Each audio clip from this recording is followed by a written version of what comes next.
Marilee, of course, and I'm back with part 7 titled Running Avatar Bodies and Advanced Suit Tech that Enables Amazing Abilities.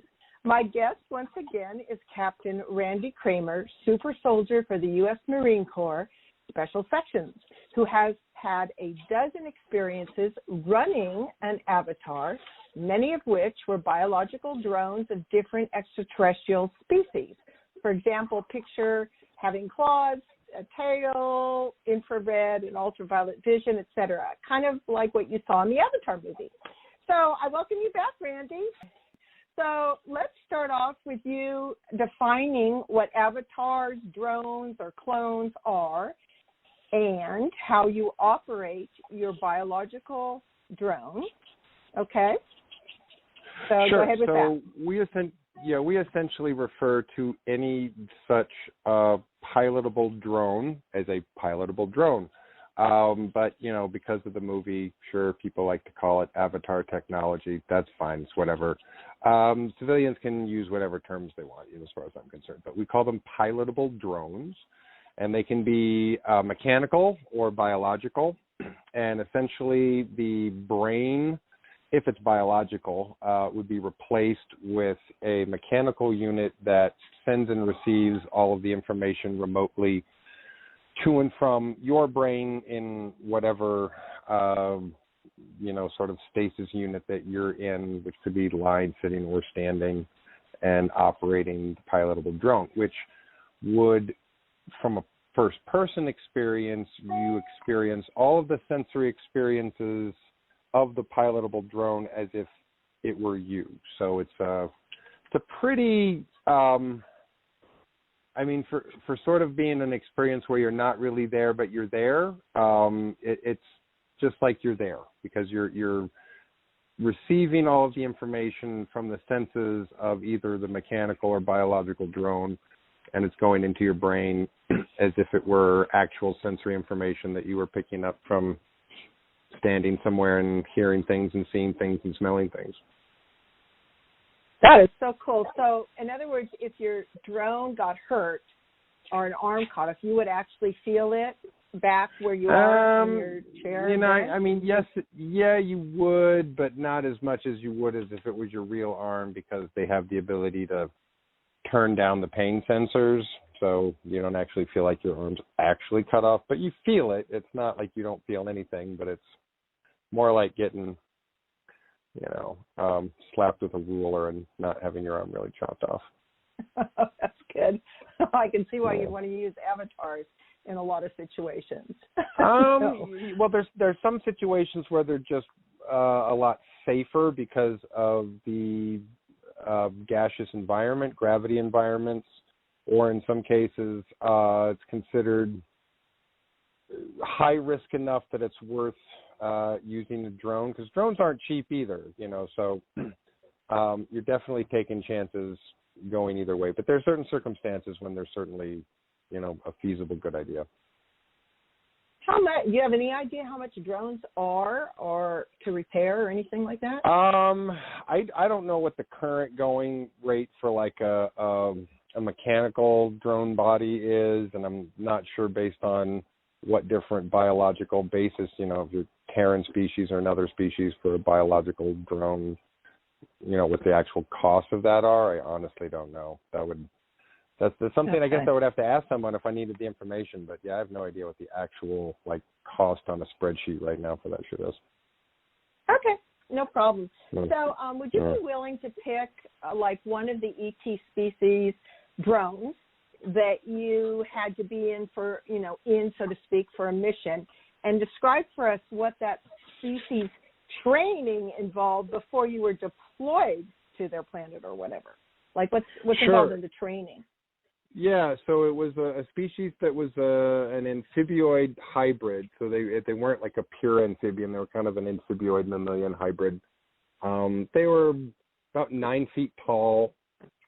And so breathing like an ammonia chlorine environment with a gravity that's like 2.7, so almost 3 gravities, which is significantly more than here. And so they made biological bodies that were of the species that lived there. And then we have basically an obstacle course on the ship that you can change the gravity and the gravity plating, and you can change the gaseous environment. So basically, we had to spend, it was probably at least a week and a half, 2 weeks doing obstacle course every day, using the drone, the pilotable drone body, because you got to get used to a whole nother biomechanical system. Your coordination takes a minute. And yeah, you're literally hearing with the same hearing apparatus that they are. You're seeing with the visual cortex that they are. So yeah, you can end up seeing and hearing things uniquely differently, and it can be kind of I'm not sure what else to call it other than kind of a trippy experience. Well, just kind of a trippy experience. You're just seeing things in a very different way. And you're hearing things in a very different way, but that's just because you're hearing them the same way the ocular or the auditory sensors hear it. Because you need to be able to hear and see things in a natural environment, as in the natural environment you're in. So anyway, but it takes a while. A lot of obstacle course running in a new biological, pilotable drone body before you get kind of coordinated in it. And then you were sent off on your mission, and I know you can't say details, but what was the purpose of that mission using an amphibian drone? Was it like spy, kill target, rescue target? No, it was high value target retrieval. Oh, okay. Okay. Yeah. So in and out quick, kind of. In and out quick to pick up someone that we wanted to keep alive. Yeah. And not have anyone notice that you weren't one of their kind, more or less? Not until the last minute when it matters, yep. Okay. So Randy shared with me earlier today some great news, and I wanted to share with all of you regarding something that occurred about 10 years ago for our human species. And Randy, would you like to share that so people can give a little bit of a sigh of relief? I think you're referring to the process in which we essentially extricated all of the extraterrestrial overlordy type influence and became a sovereign species as far as the intergalactic community is concerned. Absolutely. Is that what you mean? Absolutely. Yeah, absolutely. That That's that a happened. big deal. That is a big deal. It is, and I got to say, a lot of people in the community who I hear telling stories about what they think is going on are way behind the times on that one. They're still talking, like we're not in control of our own destiny here on this planet, and that's just not the case. They need to kind of get with the times and stop fear-mongering about things that don't exist anymore. That's for sure. Well, that's why we have you. So yeah, thank you. You're welcome. You're welcome. And you guys, I don't know if you really get the impact of that, but how long do you think it's been, Randy, that Earth has been and humans have been a non-sovereign system? Oh, let's see, probably at least maybe the last 100,000 years, 150,000 years, probably. I agree. So, you guys should be standing up doing a victory dance here because this is awesome. And there's for those of you that know a little bit more about the different species here. Also, only 100 draconians are left here, which is also not many. And you guys are seeking them out as we speak, correct? Oh, absolutely. Hunting them down one at a time. They're a bunch of crybabies hiding in their little hidey holes. Spoken like a super soldier. Okay, you guys. Yeah. All right. So sit back down from your victory dance. And so let's talk about these state-of-the-art super soldier suits and heads-up display helmets. Because from my understanding, they're reverse-engineered extraterrestrial technology, and they constantly recalibrate your health and safety needs and keep you strong and agile. And it was not something just thought up by humans. And pretty much, correct me if I'm wrong, Randy, but almost every advanced tech we humans have, even though we're excellent back engineers, came first from extraterrestrials. Isn't that right, more or less? Yeah, at some point, the basic engineering and the basic technology of the tools that we have today came from some, extraterrestrial origin. And also fair to say that, we've gotten very good at adapting that and coming up with our own ideas and improving on that and so forth. So we've come up with some pretty unique ideas, as it turns out, with those tools. But yeah, the basic fundamental engineering concepts, pretty much all of it was at some point brought in from or crashed, retrieved from extraterrestrial technology. Right, zetas and different groups. Yeah. Even though we're kick-ass engineers, and a lot of people want to trade with us because we improve things, right? Don't we? Kind of. Oh yeah.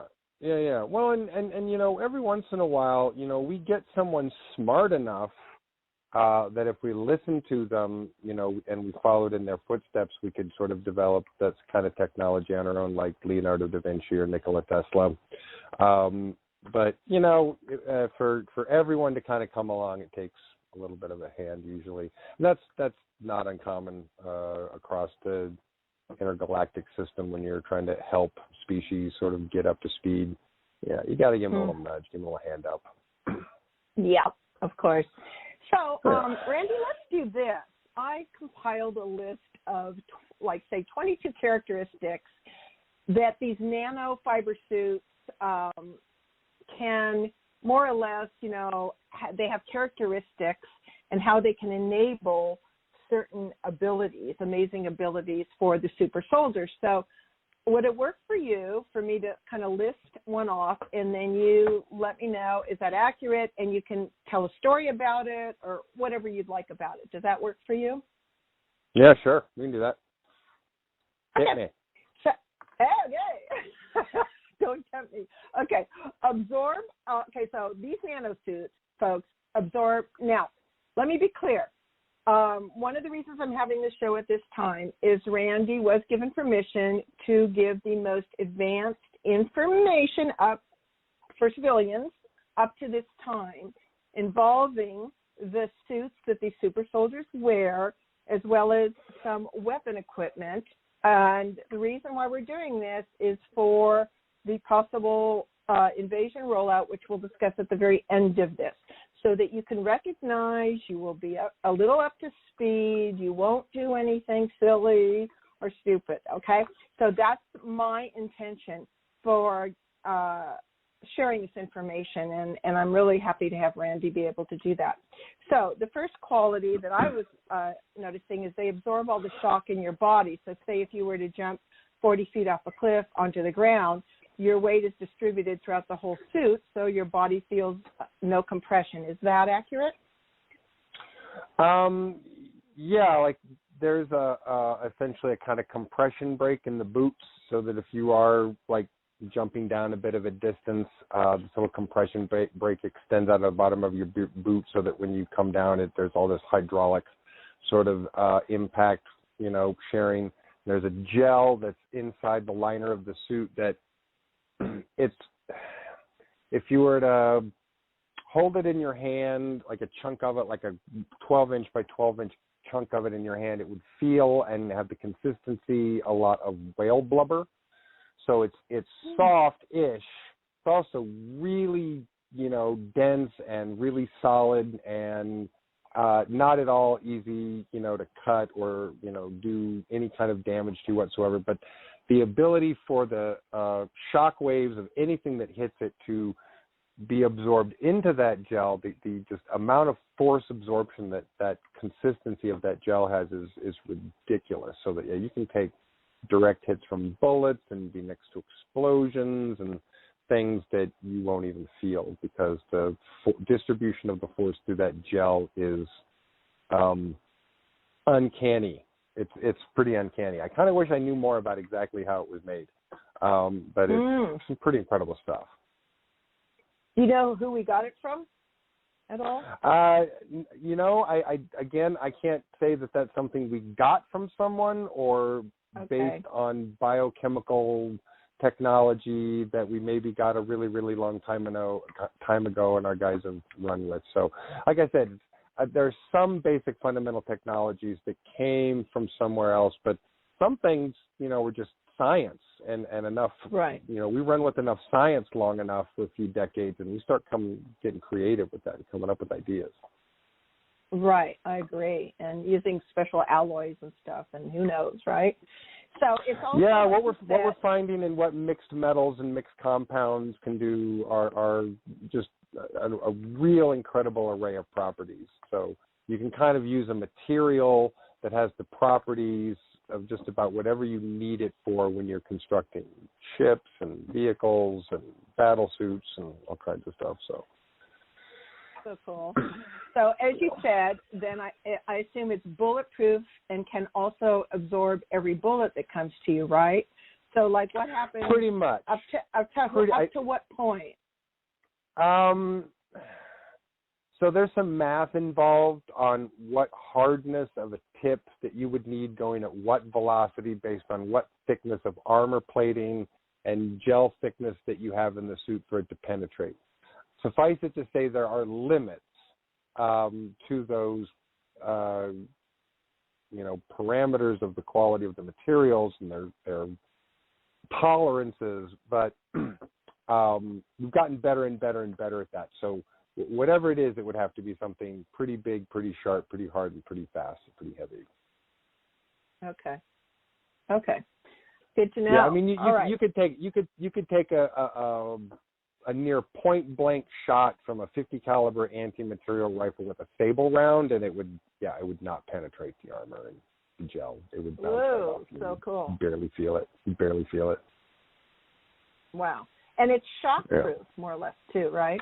Yeah. That's kind of the miracle property of it, is whatever force, shock wave or force wave is moving towards you, whether it becomes a physical contact of, a bullet or a piece of shrapnel or something, or whether it's just the force of the wave of a shock wave moving from an explosion, that gel has the ability to distribute that force throughout the gel in the suit in such a way that it takes a lot of force for you to feel it. It absorbs so much of the force, again, up to a certain number of newtons, but it's a lot. I've stood I've stood within, less than 10 feet from, what I would call the equivalent of an artillery shell explosion, and, barely noticed it. Woo! Oh my God. Yeah. That's amazing. Yeah, it's pretty incredible. Yeah. Now, it's also electromagnetic proof to an extent. Is that correct? Well, some of them do have a design that sends an electromagnetic pulse field through the armor itself, which then has the ability to deflect some plasma balls. So basically a plasma rifle takes a little ball of plasma that it surrounds an electromagnetic field that's this little sphere, injects this plasma, superheats it, and then shoots it out wicked fast on like an electromagnetic rail gun. And so that plasma ball has to stay in that magnetic field, which has a certain lifespan of a certain fraction of a second, and when that field comes into contact with the field on their suit, there is a really good chance that it's going to bounce off, that the fields will essentially act as if they're polarized, and it will bounce away. Mm-hmm. Not 100%, but they're pretty good. How many of the, quote, I don't like using this term, the enemies or the opposite ETs that are not pro-us also have the same ability as that on their equipment?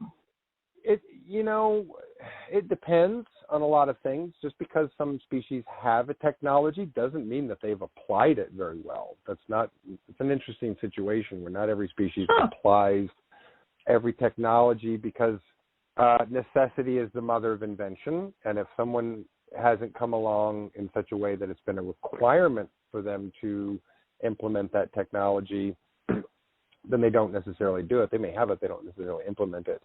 We're a little on the I don't necessarily want to say paranoid, but a little on the paranoid side, so that we're always thinking of, well, what if this happens, and what if that happens, and what if this happens, and what if that happens, which is, just smart tactical thinking. So we plan ahead for a lot of what ifs. There are some species that don't plan for what if. Something would actually have to come up, and they'll go, oh, that's a thing now. We need to maybe prepare or adapt for that. So it really depends on at what level they feel like they need to invest in soldiering technology, into security forces versus, actual soldiers, and how they want to outfit them, or what they minimally want to outfit, non-military personnel with, if that's who you're running into. So there's a lot of variables there. But I would say that we're running into a lot more species who really don't have the grasp on the tech that we do. And some species who've been around for a long time have a better grasp on it. But keep in mind, we live in a galaxy where there are literally tens of thousands of civilized worlds who have come into the intergalactic community just this last century. Think about that for a minute. Like, evolving species come into the intergalactic community all the time. So there are lots of young, we just got here, we're just in the intergalactic community, this is a new thing to us. Like, there's a lot of species that come into, that are at that level. So, as far as, the new kids coming in, we're doing really well. And we make most of them, look like they're not getting their shit together at all. But there's some species who've been around longer, who have some really good tools. But again, we're learning and adapting quickly against, enemies and opponents that have way, longer times to figure some of the stuff out. And we're learning very quickly. Every time we come up against something new, we come up with a whole new redesign program to make something that can kick the crap out of it. Humans are incredibly adaptable and incredibly creative in engineering, so that's really good to know. Very. Yeah. In fact, more, again, as I've said before, more so than a lot of other species. So this is where it's kind of paying off for us. And whether everyone in the world likes it or not, our destiny is as one of the smartest, cleverest, most dangerous warrior species to ever roam the galaxy. So we better do it right, so that we're not assholes about it. And that you're not looked at as, and I imagine that's why they send in super soldiers, because they wanted less people, low visual, not like overkill, destroy everything, and you get in and out, you're very efficient, and therefore you have a much better reputation among the galactic community than barbaric. Correct? Yeah. There's an old saying, sort of about the military, about the difference between a scalpel and a broadsword. And this is definitely, when you're at a level where people are really precise about their math and their science and their engineering, they're pretty precise about their tactics too. And so, if we didn't demonstrate that we were willing to be incredibly efficient with the numbers and the forces that we have, then we would be looked at as just being barbarian hordes running across, different planetary planes, which is not what we're doing at all. We're the individual soldier and how they're outfitted and trained and equipped, and a small group of them can do tremendous amount of damage. I mean, when we were doing high-value target rescues and terminations, I mean, oh my goodness, we would sometimes just mow through dozens or hundreds of enemy combatants, on the way to, or from, just hundreds. And I'm talking about less, a dozen or 16 guys, well, men and women, really, sorry. I mean, I'm talking about, about a dozen, soldiers mowing down, hundreds of enemy combatants. That's really efficient. That's really efficient. Yeah. And it does, and it does help you, and it does help. Less and all that. Absolutely. It lessens collateral damage, and it does enhance our reputation as being a scalpel and not a broadsword. Absolutely. Yeah, well said.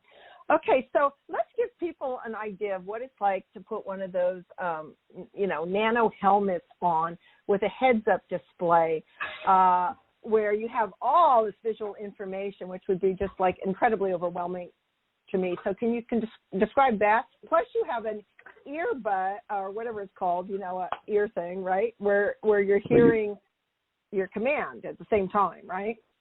Right. Absolutely. Yeah, you've definitely got an earpiece in that you're hearing orders and instructions from command officers at all times. And but the heads-up display is giving you a lot of information. So any soldier that is a friendly has a ID marker so that they come up as a color depending on the heads-up display, so that you know that they're a friendly. And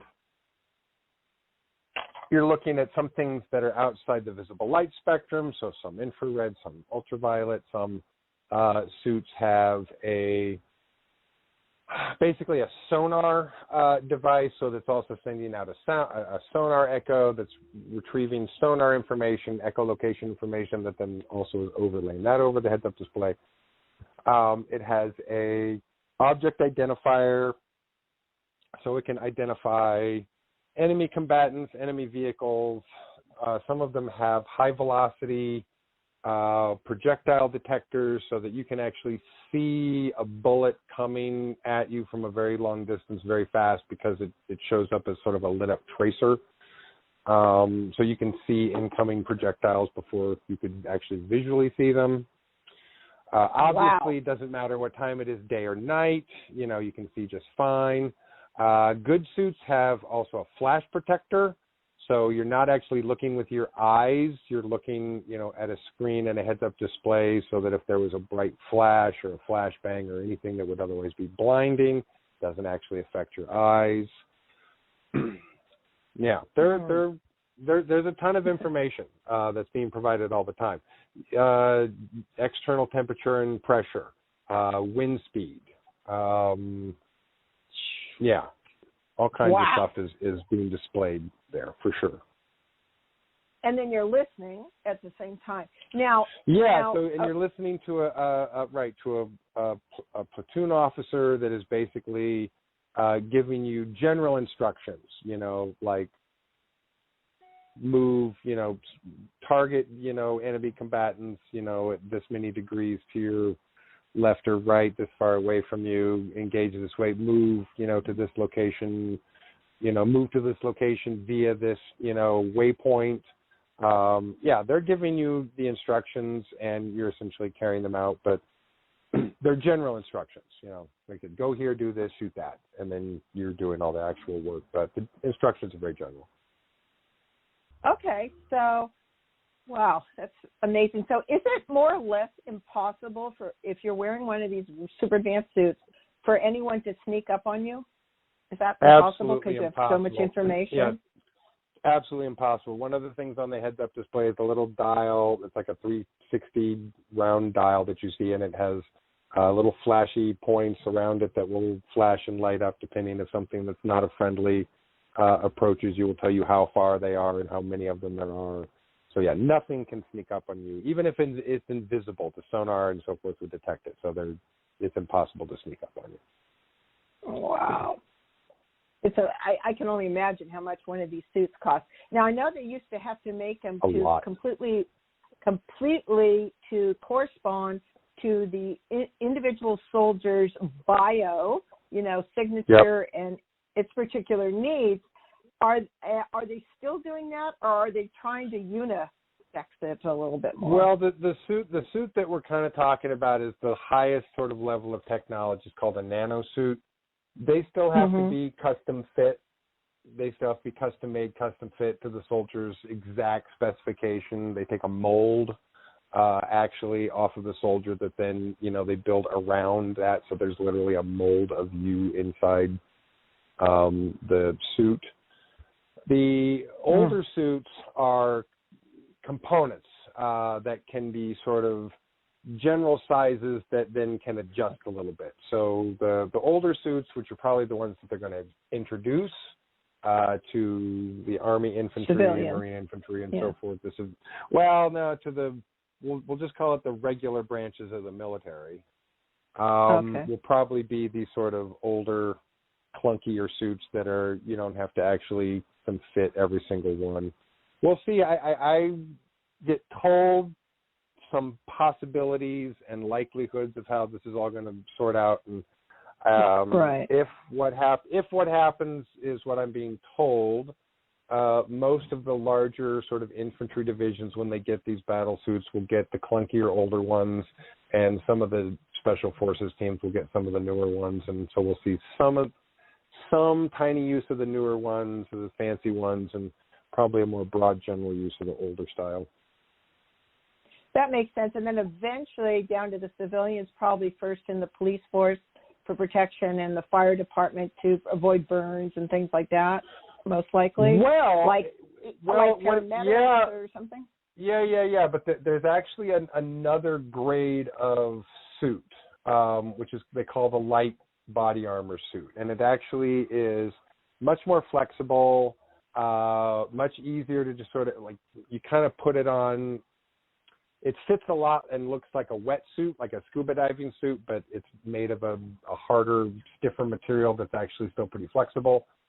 I would say that because we used to use those for what we considered to be light duty, meaning situations when we weren't expected to undergo, heavy fire or require the return of heavy firepower. So sometimes stealthier missions or something's required to move a little lighter. You require less body armor. There's a light body armor suit. I would think that that technology is what civilians are going to see, because that's super easy to provide protection that basically, as far as civilian guns, knives, explosives, and so forth, you're going to be pretty invulnerable to anything that civilians are going to have. Military-grade technology might hurt you, or probably could hurt you, or will hurt you. But, civilian-level sort of sticks and stones and stabby things and guns would be pretty ineffective against that style. So that's probably what law enforcement interventionists and so forth will get. EMTs, firemen. Oh yeah, firemen will probably get a special environment suit, because they're going to need a breathing apparatus and everything. But they'll just get a super easy peasy fireproof environment suit that will enable them to walk into incredibly hot flames and not give a crap. Yeah. Okay, that's good to know. All this projections of ideas, and especially rolling down to the civilians eventually, right? And at some point, that's the goal. Yeah. And also, listeners out there, this is like the Nano Suit does everything for you. I mean, it's amazing. And I'm going to shoot through this a little bit and you correct me, Randy, if I'm off base. So, folks, it regulates the individual's fluid, excrement, sweat, oxygen intake, body temperature, blood pressure at all times. It can tighten and absorb and make sure that you don't fall at all, or, even on uneven ground. And it can also it contains a bunch of pharmaceuticals. It can automatically know what you need. It has inbuilt tourniquets. If you lose an arm, it can give you the drugs to, anticoagulants, or stop bleeding. And one of the most fascinating things in all of this is, Randy, you were sharing with me that when you have to really go for it, and get your adrenaline, you're facing some really, really dangerous enemy, and it's like freaking, you can give yourself an injection of this like kind of performance cocktail.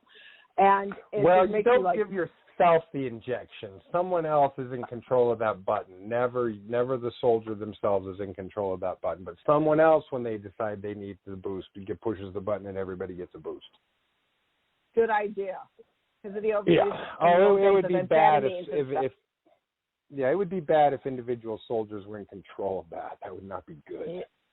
Yeah, exactly. So when you say that happens, does that happen electronically, or does your teammate do it, or how does that happen? Oh no, that's the platoon. No, the platoon officer makes the decision and pushes a button. So okay, yeah.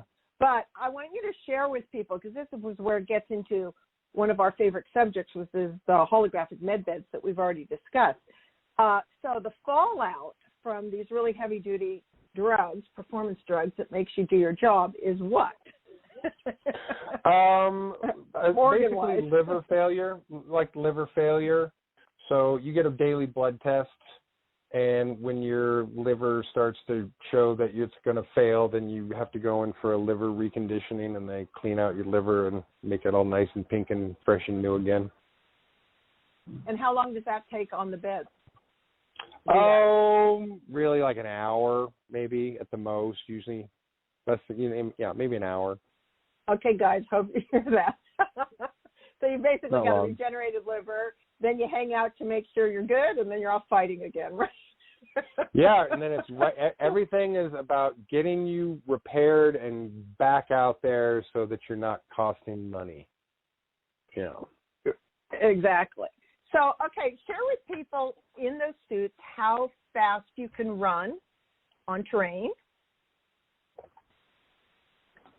Well, it really depends on gravity, because gravity depends on how big of a stride you can take, and how big of a stride you can take really is what, depends on how fast you can go.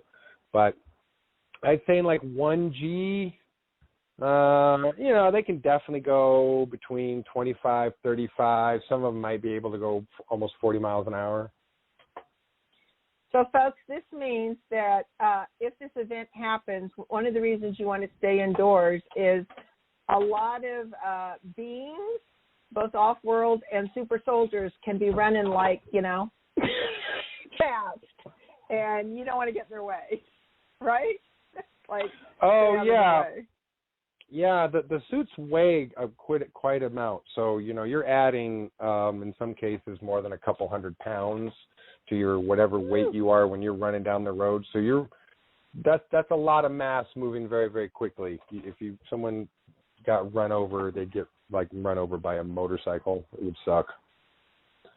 What about your jumping ability? I've heard that you can kind of jump 50 feet, do a backflip, and that the suit calibrates, kind of like we talked about, where it will land you on your feet like a cat.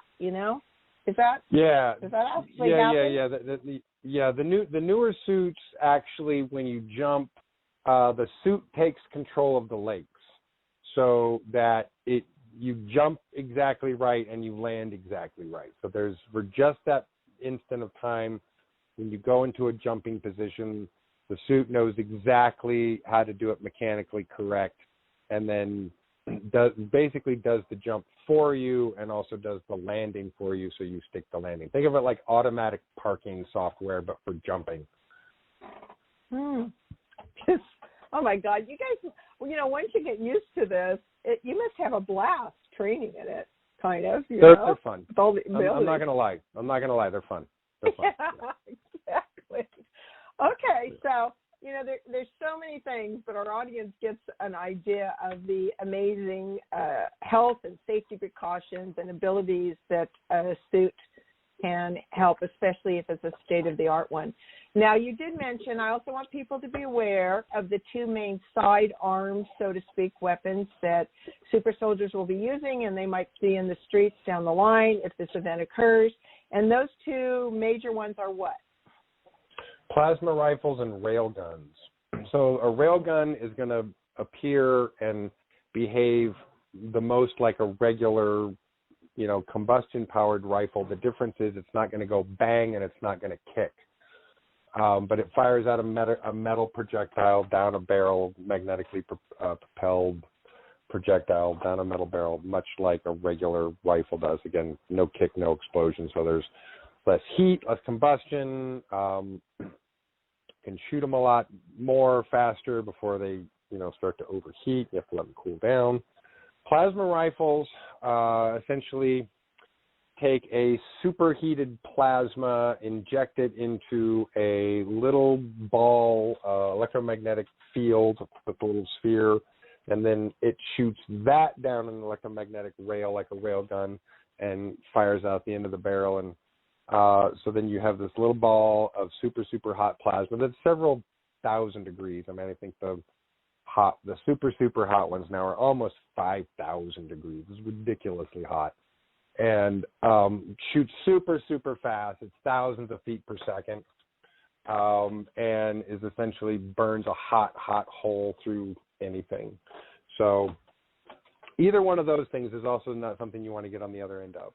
Railguns have an incredible range, a way longer range than a chemically propelled projectile. So it's another reason why I don't think they're going to want to use railguns, because they're going to be a lot of civilian environments, and to be honest, railgun bullets would just fly incredible distances. Plasma rifles have a shorter range because the electromagnetic ball that's containing the plasma has essentially a lifespan that's a very short amount of time, maybe a couple of seconds, and then it dissipates. So you have so as far as that ball of plasma can travel in that amount of time before the electromagnetic field dissipates is your range. So it's safer, to be honest with you, to shoot plasma rifles in a civilian environment than it is railguns. Way safer. And the plasma rifles will literally burn a hole in this species that we're talking about, right? Oh, yeah, through the exoskeleton. It'll melt a hole right through the exoskeleton. Keep in mind, it's about 5,000 degrees, but it's also moving at force. It's moving at speed. So you get all the physics involved there. Force equals mass times velocity squared. That's a factor, is how that hot ball of plasma hits the target, and then the 5,000 degree temperature at which it melts everything in front of it. So it melts whatever it touches, but it's being pushed by a tremendous amount of force. So it burrows through, flesh, bone, exoskeleton, whatever, and just it melts and incinerates, on the way through. It's a really devastating weapon. It just rips a burning hot hole through just about everything. Yikes! And the rail guns go how far? Just so people know. Thousands of yards. Thousands of yards. Yeah. Okay, people. So listen to that. Thousands of yards. In case something goes down, don't think like, oh, I'm in the next block, so I'm going to peek around the corner and be curious and check everything out. You don't want to do that, right? Hunker down. Hunker down. I just have to remember. Yeah, when people were on the pier during Hurricane Sandy, and the then of the time New Jersey Governor Chris Christie had to go on TV and say, "Get off the damn pier." So at some point, don't go and watch and give them a hug. That's like, get out of there. That's not what you want to do. But invariably, there will be some dumb people who will do that, and I just want to encourage people to not be one of those people. Yeah. Well, we're going to talk about that shortly, exactly kind of, what to recommend to people so they can stay relaxed, and that after we get through this next section, it's going to be uphill. I just know. I mean, there's a lot of good things to look forward to after this. But so they tell me. There's also something like many of the species that we're dealing with that aren't pro-us. Some have more of their exoskeleton on their front side or their back side. Isn't there something like, I can't remember the name, explosive bullets or something that you can explode it in front of them or behind them or something? Oh, yeah. I mean, there's programmable. So there's these little. Basically, it's an arm-mounted missile launcher that shoots out a little tiny missile that's, maybe 3.5, 4 inches long, and about 1/2 inch in diameter. So it's pretty small, but you can pack a lot of them, sort of into a magazine, and they're completely programmable. So there's a little touch screen that you have on your wrist, on the inside of your left wrist, or if you're left-handed, I guess it'd be on the inside of your right wrist, but since I'm right-handed, it's on the inside of my left wrist on my suit, that you can program those missiles where you want them to explode. So they will automatically, you can paint a target, meaning, your targeting system will touch the target, a laser will touch the target will be painted, it will be marked. So it can run around, and it doesn't matter. The computer's targeting has its, in its sights. It cannot disappear, cannot hide. And then you can tell that missile where you want it to blow up. If you want it to blow up in front of it, on the side of it, or behind it. And it will literally do a little curve right around their head to the back side, and just as it comes around to the back side, it'll detonate and make sure it blows up the back side of their head instead of the front. So, you have the ability to choose with that programmability exactly where you want it. And when it blows up, it's shooting off like a bunch of teeny little pieces of shrapnel too. So it's going off like a little tiny fragmentation grenade when it goes off. So it Right. it blows up and it shreds and sends out little sharp, jagged pieces of metal, and it's mean, nasty little tool, and does a lot of damage. And how far Very does efficient, that though. spread? Yeah. How far does that spread? Just You for consider the civilians. blast radius. You consider the effective blast radius for a kill shot to be within about 4 feet. Okay. If it's farther than that, you'll maim. There's more of a chance you'll maim them, and a chance that you won't kill them as you get farther away from 4 feet. But your kill zone is like about a 4 foot radius. Okay, it sounds similar to what do they call it? Super bullets, also that you can program. Correct? Yeah. Okay. I mean, I'm way more advanced, but yeah. Okay, do you guys have, well, I guess it's just going to be spontaneous. Do you have clearance to use that during this next episode? You know, like super bullets and things like that, or is it just, you got to, I would say, needed? Yeah, that's a good question, and that's going to be based on which deployable units they deploy. So regular, Army, regular Marine Corps, regular Navy, regular Air Force will probably not have those tools right away, probably. But we'll probably see some other units that will have them first. But then they'll want to get them spread out throughout the system pretty quickly. But that's how it has been indicated to me. It's most likely to sort of roll, but we'll see. Those decisions will always come at the last minute, and we'll really see what happens, at the last minute. But yeah. So, folks, one of the good news about this is, Randy, you can quickly mention that, is there's a cooperative effort with all the different military teams in this next event, correct? Is that correct, Randy? Yeah. At some point. Because it's worldwide. At some point we anticipate, probably as with this new ONI DNI report that's coming out, that either right about the same time or probably the same report, but a classified version will be sent out to military commanders so that they can be briefed. So they'll have more information than what the civilian apparatus will have, but they'll probably most likely get a briefing packet when that happens. So they'll at least have a heads up on what's coming. Okay. All righty. Well, I like the cooperation that's coming together. I think that is awesome. So these super bullets, by the way, you can program them for a target's DNA, can't you? There are some that are programmable that do that have a DNA targeting system in them. Yeah, there are some that do. So would that be applicable when you're working with a foreign species, say like a reptilian species or insectoid species? Can you actually set the super bullet to go upstairs and around a corner and just hit those species rather than humans?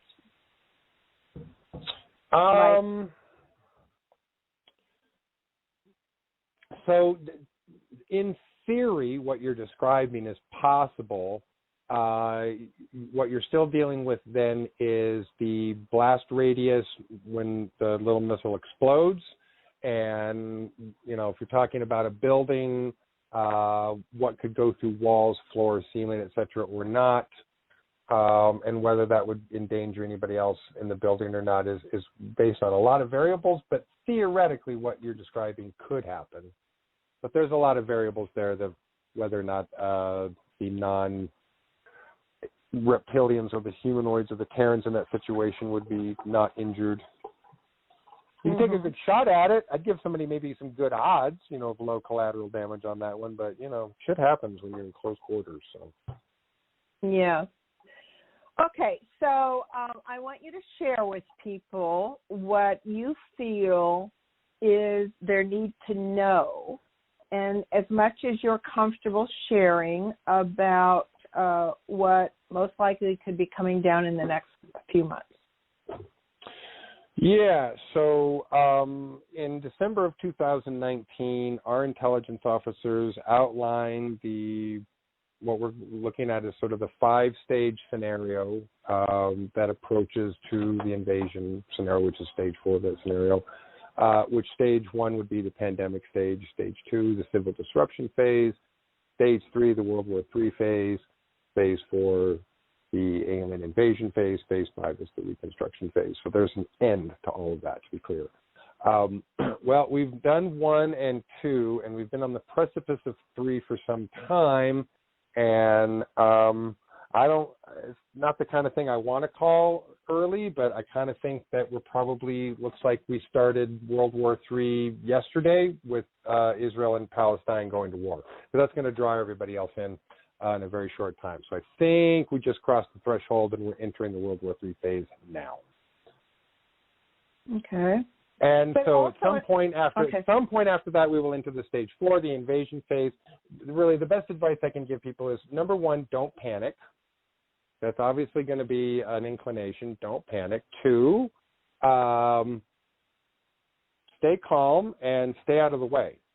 That's really the smartest thing that anybody can do right now, is just not get, involved in any of the hot activities in any hot places, and hunker down and be nice to your friends and your family and your neighbors, especially your neighbors, and work together, because we're all going to be in this together, and we shouldn't be fighting with each other right now, because we're going to be in it together in a minute. And so we should all be cooperating and helping each other out. So don't panic, and just know that it's not going to last forever. So it's a little bit of an endurance test, and we all get to kind of just endure something for a year or 2. Let's hope. And then it'll all be past. So we've already gotten our good experience in enduring the pandemic phase and the civil disruption phase. So now we can get ready to endure the invasion phase, and we'll be okay. Just don't panic. Be nice to each other. Right. And so the estimation of the shortest time would be there'd be an initial invasion, mostly ships showing up, super soldiers and other species popping out, and especially places over major cities like beaches and things where they can land. But it's really important to know, people, that Randy, when we were discussing earlier, said they're not probably going to be breaking down your homes because you as humans are not their targets. Can you mention that, Randy? Yeah. I would say that there's an incredibly low probability of any kind of home invasions, because let's just be honest. For the people who are listening to my voice, if you're a regular Jane or Joe citizen and you're not involved in military intelligence activities, your house does not tactically matter. So you don't tactically matter, and therefore you're not a tactical target. So I seriously doubt there's going to be home invasions, because, quite honestly, none of the people who live in the homes that could be invaded matter tactically or strategically to their goals. Right. So in this case, you should feel super good that you don't matter about something, because in this case, it's saving your life. Because so you can just say, I don't matter, so I'm not getting eaten by a bug. Because if you mattered, then you'd be on their list, and that's not. So in this case, it's good to just not matter about it. So tactically, civilians just are not on their list. They don't matter. They're not strategically, tactically important in any way, shape, or form. It's really going to be this exotic species, and it's going to be a bunch of super soldiers and military who are dealing with each other. And our job is to stay out of the way. Yeah, right? Basically, I mean, don't, like I said, don't be one of the stupid people that wants to stand on the pier in a hurricane. So don't do it. Stay home. And hunker don't down. answer the doorbell. Don't answer the doorbell. Don't answer it. Just hunker down. Pretend like you're on vacation. Yep. And people will be notified with updates on TV. Is that correct? Oh, of course. Yeah, everyone will get, radio, television, there will be plenty of updates, as we move along. So, And when people first, these are all the things in people's heads, so I'm just addressing them. So when people first see something coming out of the sky and ships and creatures and all that kind of thing, close your curtains, lock the doors, relax, stay inside. And call all your friends and family and tell them to get inside too. Do that. So go ahead and call everybody that you think needs to tell them to get indoors. If you see it first, start sending up text messages. Right, and pets. Everybody. I've told pets. everyone the minute that I know something for sure, I will send out the biggest group text to everybody, on my list and let them know that they need to go, get cases of bug spray. Which also, bug spray. That was a hint, folks. That's a code word. I don't actually encourage that. I don't encourage it because we're also very allergic to toxic bug sprays, so they can damage us too. I don't recommend them. However, flamethrowers are legal in all 50 states and only regulated in 2. So if you don't live in California or Maryland, you can own a flamethrower, and it's not even considered a firearm or a weapon. You can just get a flamethrower that shoots napalm 45 feet for about $1,000, and if you want to shoot 114 feet, it's about $3,000. Flamethrowers. Wow. Okay, you bad boy. Get you online. Don't encourage that, though. Oh, I absolutely want to encourage flamethrowers right now. I'm encouraging flamethrowers. Oh, you do? Okay. Oh, okay, I am. I'm encouraging civilian. flamethrowers. Everything's allergic to fire. Everything's allergic to fire. You might want to have a backup flamethrower. Okay. Well, especially if you're in the middle of cities or something, yeah. I'm just saying. And look. Yeah, let me be perfectly clear. Anyone who uses a flamethrower irresponsibly deserves to be arrested and locked up behind bars. But if there's an invasion and you got a flamethrower, you're going to be happy you got a flamethrower. That's all I'm saying. Okay. And to be on your email list, give them your contact. Oh, sure. My website is covertspacecowboy.com, and contact information, links to my email, sign-ups for my psionics class, all that stuff. All the updates are on my website. Okay. And so, folks, just a brief summation. We're going to get through this. I think that if your kids are away from your home, get them home within a couple of hours, spread the word, stay relaxed. I'm not attached to this happening, and I'm hoping it doesn't, but by you being notified ahead of time, you won't go into quite so much amygdala shock, and you'll be able to have some extra water and food, which most of you can afford it, should have anyway, and then just, hunker down, kind of like we've been doing, stay positive, because the results and the strategies and the multiple strategies that are going to come from this will end up very likely start us on a new projection where we have wanted for a long, long, long time. And so even if the invasion, I know that when Randy first told me, I was thinking, is it going to last like 3 days? And he goes, barely.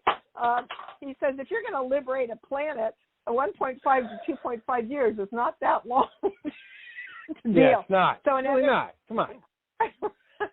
So it could look like, an initial invasion, and then it could like different skirmishes of which you'll be warned about, and you can still be able to go outside and do your shopping at appropriate times and things like that. So you're all strong, right, Randy? Is that kind of more absolutely. or less? Yeah, absolutely. I mean, attacks will come in waves, and they won't be constant because most militaries can't afford, to sort of wage constant wave attacks for very long. So they have to sort of be able to have fallback points and regroup and send another wave in and so forth. So, there's absolutely a process to that in which, people will have their opportunities to get to the store, buy toilet paper. The goal is not to have the supply line. The COVID joke. Yeah, right. Exactly. The goal is not to shut down the supply lines. There will be some interruptions. There will be some places that may be out of things for a minute, but don't panic and think that, no stores are ever going to get stuff on the shelves again, because that won't happen. It may happen for a minute, but, give it a minute and you'll get stuff back.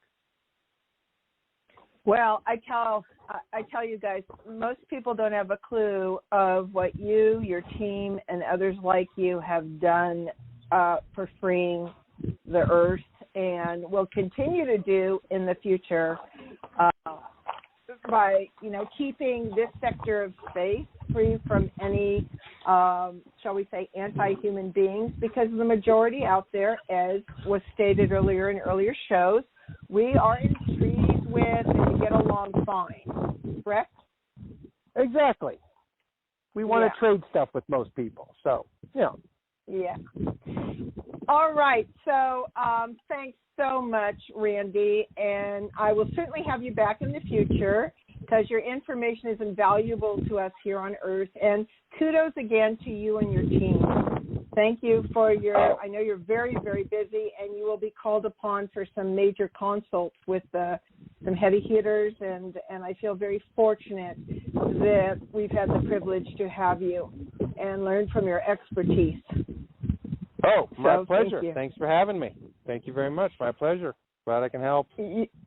Yep. And folks, in 2 weeks, we will have John Richards, who's the wife of one of the first generation soldiers, Captain Mark Richards, who will speak about the very first interstellar treaty conventions that took place way back in 1961 in England and 1971 in Persepolis, and the multiple extraterrestrial species and sentient earth, water, and land species that attended.